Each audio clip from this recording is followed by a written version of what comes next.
This is Find Your Dream Job, the podcast that helps you get hired, have the career you want, and make a difference in life. I'm your host, Mac Pritchard. I'm also the founder of Mac's List.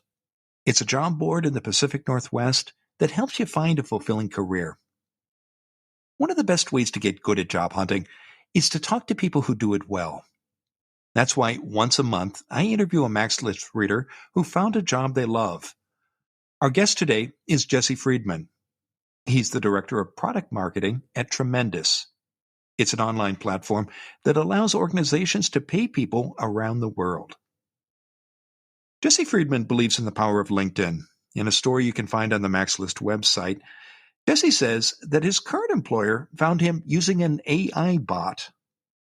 Jesse credits his richly detailed LinkedIn profile with making this connection happen. Why do you love your job, Jesse? I'm getting more done in less time than ever before in any other job that I've had. And I think it's in large part because we write a lot, we don't meet a lot, and everyone just trusts each other to get their job done, and they do it. So it's a very high-performing environment, which is both fulfilling and also freeing. You didn't apply for this job. And in your article for us, you said the employer reached out to you. Tell us how that happened, Jesse. Yeah. From my perspective, it was totally out of the blue. Now that I've, been on the company side, I see what had happened. But from my perspective, I was at a job that, was a pretty good job, but had a few complaints. The company I was with was based in Australia, but there was also a lot of business in Europe. So I was being pulled on both ends of the calendars because also they were a very meeting-heavy culture. And I just felt like it was just taking a long time to get things done. Too many people had to, have their approvals and feel like they were involved, even if, other people were more the subject matter experts. But I wasn't really eager to look for another job because I've been through 2 pandemic job searches already. My wife was about 4 months pregnant with our second child. Not really the time or circumstance to look for something new. But then all of a sudden, a few days after Christmas, I got this note. Can't even remember if it was an email or an in-mail, whichever, that said, we'd like to learn more about the work that you've done. Can we talk to you? And it seemed pretty genuine and interesting. And it turns out that I had heard about Tremendous before from a previous job. I had actually been a customer of theirs. So I reached out and the rest was history. It was a really great fit. I got the job offer within a week and a half of that initial email, which was incredibly fast. And I've been there almost a year now. There are a lot of spam bots out there that send out emails making offers that sometimes can sound too good to be true. How did you know this was a legitimate offer? And how did the company come to contact you? What was it that made that connection happen? All right. So what I know now is that it was a bot from a company called Dover, I believe, which we don't even use anymore. But it is so good. It even snared one of our recruiters got recruited by a bot, and she didn't recognize it either. But a couple of things about it that worked. One, it was sent in the name of the COO. So I could look him up and be like, oh, yeah, he's legit. I looked up the CEO. It turned out that we had friends in common because I grew up in Oakland. He grew up in Berkeley. We knew. So there was enough legitimacy that I could derive from it. Plus, also, I was interested in something new. I was willing to take a risk that, I have a good, meter for this sort of thing. And if it really did look like it was junk, I would have just dropped it, but it was worth my time. Also, it was over the holidays. I had nothing much else demanding my time. So it was worth taking the risk. Why did Tremendous contact you? What was it that made this connection happen through the bot? So from what I understand, and first of all, we're not even 100% sure it was truly a bot. A lot of these things that call themselves AI do tend to have some human interaction in the back end. But anyway, what they probably did were looking for people with certain types of experience and job titles, definitely having worked at particular companies. Probably that bot would not have reached out to me if I didn't have a long tenure at Google. And that's where, my evangelism around a really good LinkedIn profile comes from. I have a lot of content in mine. I have hundreds of words talking about things I've done, accomplishments I've had, people I've worked with, links to all sorts of things that I've done. And that all gives, whether it's a human or a bot, a lot more to go on to see, oh, yeah, this person might have what we're looking for. How did you learn how to write your LinkedIn profile that way to make it so richly detailed? I think a lot of it, well, first of all, it starts from resume writing, and anybody who's looked for jobs has gone through the agony and ecstasy of that. And in fact, I'd even paid someone to write my resume for the prior job hunt, simply because I recognized that, I'm a marketer. I know how to use words, but A, marketing yourself is the hardest thing ever. And B, it's a very specific thing that you're trying to accomplish. And there are practitioners who spend their whole life doing that. So I would definitely, as an aside, I think, the couple $100s you spend on someone to work on your resume is likely worth it. But that said, because this other person had worked on my resume, I had this energy freed up to, try to translate what was on my resume to more LinkedIn. And I feel like that format suits me better. It can be a little more conversational. It's a little more free form. LinkedIn creates the structure, but you kind of get to fill it in with whatever you want. And so I did a combination of kind of, some free form text, sentences that began with I and, plenty of adjectives and whatnot, and also some bullet points pointing to, things I had done, accomplishments I had made, whenever possible, throwing in numbers. And the other thing with the LinkedIn is you can keep tweaking it, 100 times a day if you want to. Whereas with a resume, it has the sense of finality when you send it out that it kind of ups the stakes at any given moment. It's kind of like the difference between like printing a book versus writing a blog post. Once you had your LinkedIn profile set, how else did you use your page? Did you make any changes or publish articles or share content? I've only gotten into more heavily sharing this year now that I've been at the job and I'm on the other side of the table and recruiting. I don't think I could have done a lot more with it now that I see what I've done. But what I did do at the time was make it really rich. I included lots of links to things I had done in the past. And another thing I did is I solicited a lot of recommendations. It's free, it's easy, it's unlimited.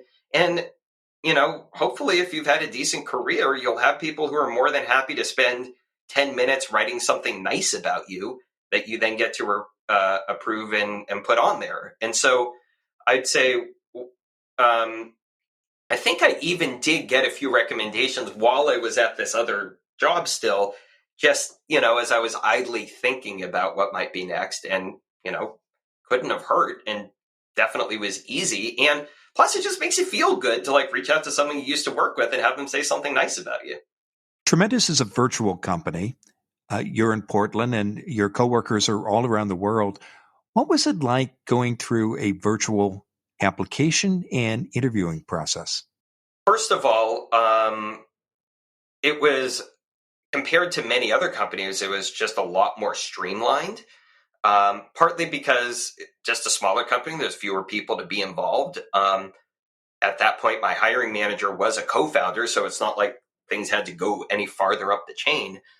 But also, a lot of the interview process at Tremendous is almost like a working interview to test out whether it's a good fit.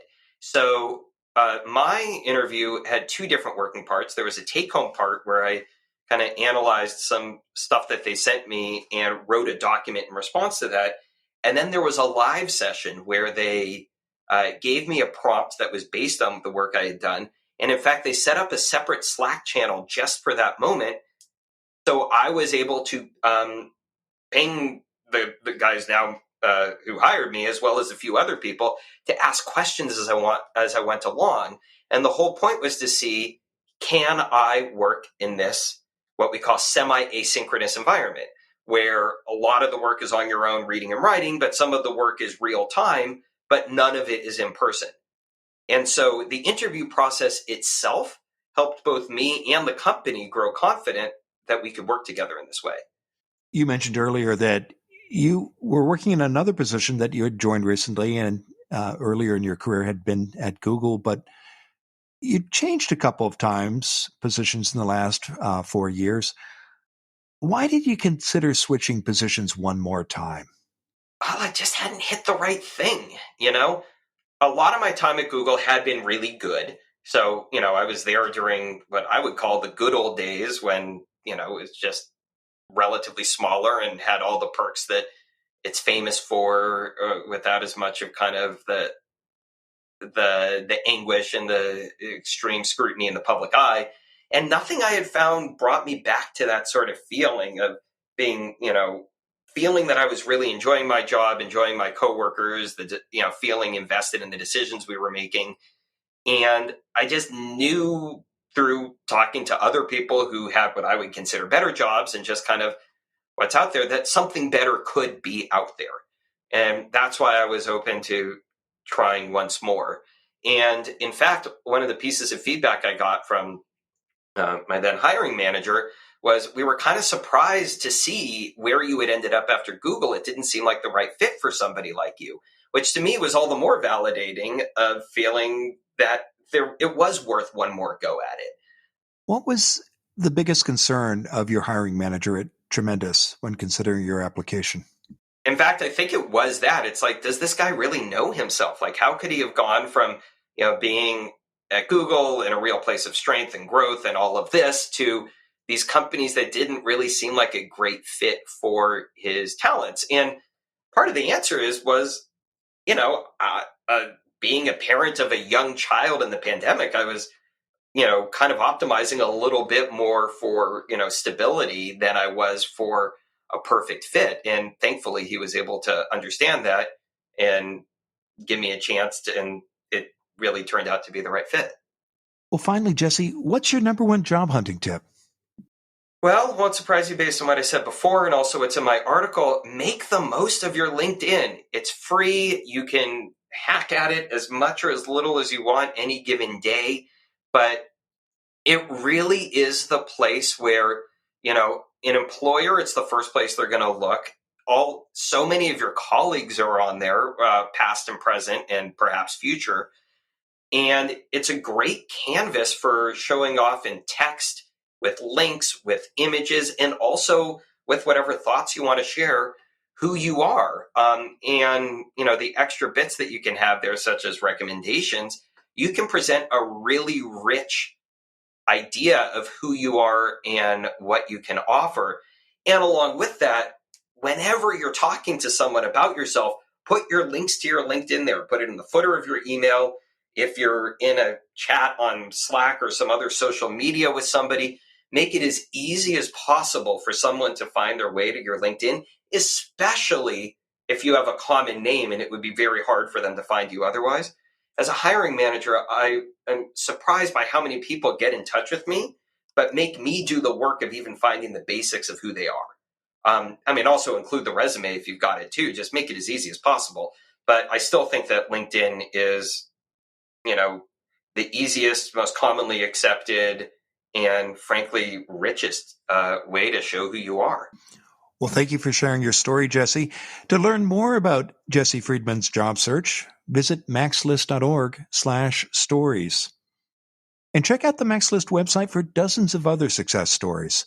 On the second Friday of every month, we add a new interview with a MaxList reader who has found a dream job. Go to maxlist.org/stories. In the meantime, thank you for listening to today's bonus episode of Find Your Dream Job. This show is produced by MaxList.